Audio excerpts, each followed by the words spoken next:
Okay, let's be real for a second. You've probably been scrolling for a while now. Maybe it's been 20 minutes, maybe it's been 2 hours. You're moving at the speed of light, zipping from a street food tour in Osaka to a political breakdown in DC, then over to a cat playing a synthesizer. Your mind is everywhere. It's cosmic. It's infinite. But here's the weird part. While your consciousness is traveling the globe, where are your legs? They're probably numb, tucked under you in a chair that started to feel like part of your own skin. This is what I call the avatar lag. It's that split second of genuine horror when you finally look up from the screen and the room around you feels wrong. It's too quiet. It's too still. Your own hands look like low-resolution props in a movie you're not even watching. You aren't just tired of the internet. You're experiencing a fundamental glitch in your biological hardware. We spend so much energy managing our digital proxies, our avatars, our profiles, our presence, that we've started to treat our actual physical bodies like a remote server that we only check on when it sends us a low battery notification. Your digital twin is thriving, but your nervous system is literally falling asleep at the wheel. You feel hollow because you've become a ghost in your own life.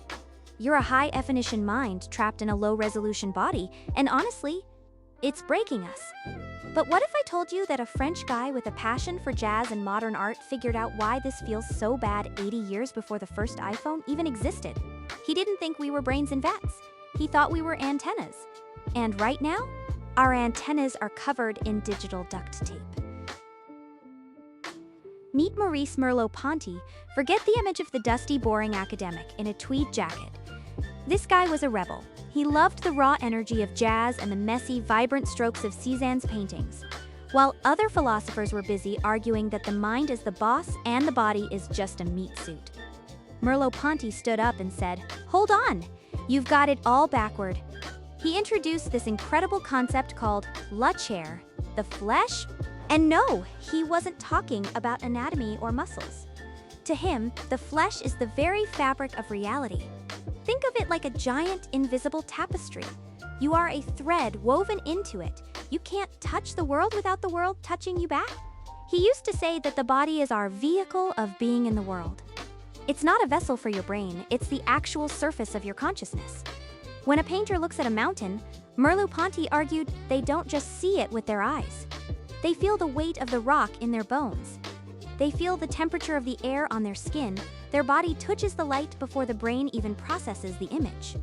This is huge because it means your body isn't just a brain container, it's your only antenna for reality. If you unplug the antenna, you aren't connected to the world anymore, you're just staring at a 2D map of a place you'll never visit. Merleau-Ponty believed that to exist is to be tied to a certain world, but in 2026 we've untied ourselves.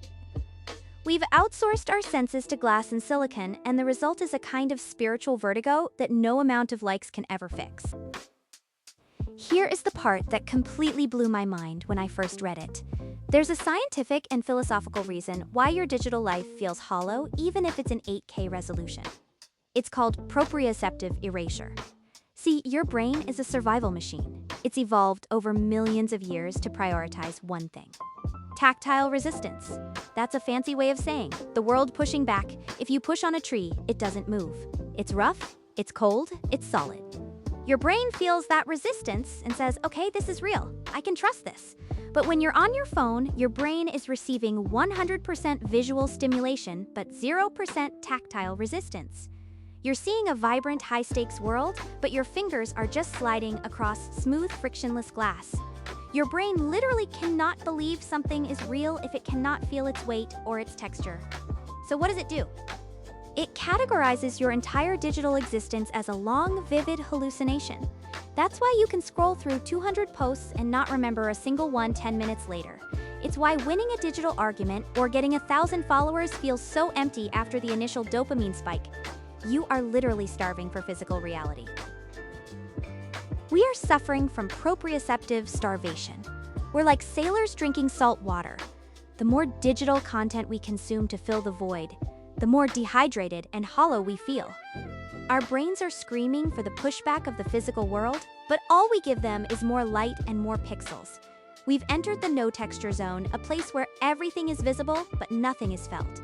And if Merleau-Ponty is right, and the flesh is how we intertwine with the world, then by losing touch with texture, we are literally losing our grip on our own souls. We're becoming low-res ghosts haunting a high-def world. So how do we fix this? Do we all have to throw our phones into the ocean and move to a farm? I mean, tempting, but probably not. The answer isn't digital detox, it's haptic reset. We need to remap our brain's connection to the flesh. And honestly, this is where philosophy becomes a total life hack. I want you to try something tomorrow morning. It's called the 5-minute haptic reset. Before you even look at your phone, I want you to find 3 objects with radically different textures. A rough stone, a piece of cold metal, and maybe something soft like silk, or even just the bark of a tree outside. Close your eyes and just touch them. Feel the resistance. Feel the pushback. You're telling your brain, I'm here.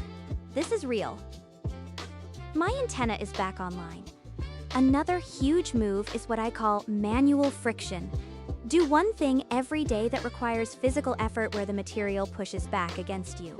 Knead bread, hand grind your coffee, write a note with a physical pen on paper. Garden with your bare hands. Why? Because when you're kneading dough, your brain is getting constant haptic feedback. It's a biological anchor. It pulls your consciousness out of the cloud and slams it back into your nervous system. And if you're feeling really brave, try the cold shock. A 30-second cold shower. Nothing forces you back into your flesh faster than freezing water. It's like a Control-Alt-Delete for your sensory system. It ejects you from the digital hallucination and reminds you that you aren't just a profile or a user, you are a living, breathing, sensing entity. These aren't just wellness tips, they are acts of rebellion against a world that wants to turn you into a data point. They are the ways we reclaim our status as threads in the tapestry. At the end of the day, Merleau-Ponty's message is actually incredibly hopeful. He's telling us that we aren't separate from the world. We aren't just observers watching a screen, we are the world feeling itself. Every time you touch a tree, the tree is touching you. Every time you look at the stars, the light is physically entering your body. You are part of the intertwining. But here's the warning, every hour you spend in the no texture zone is an hour your antenna goes blunt. If you don't use your sense of touch, if you don't seek out the resistance of the world, your sense of here-ness will continue to fade. You'll keep feeling that hollow, dissociative drop every time you put your phone down. The stripping the world of its weight and its consequence. So here's my challenge to you. Look at your phone right now. Think about how much of your life is stored inside that little glass rectangle. Now, look at your hand. Look at the ridges of your fingerprints, the subtle pulse in your wrist, the warmth of your skin. Which one feels more like a ghost right now? Don't let your digital self travel at the speed of light while your physical self rots in a chair. Go out there. Touch something cold. Touch something heavy. Touch something rough. Reclaim your flesh, or you'll keep living as a low-res ghost in a high-def world. The world isn't just a backdrop, it's a participant waiting to push back against you. Let it go touch something real.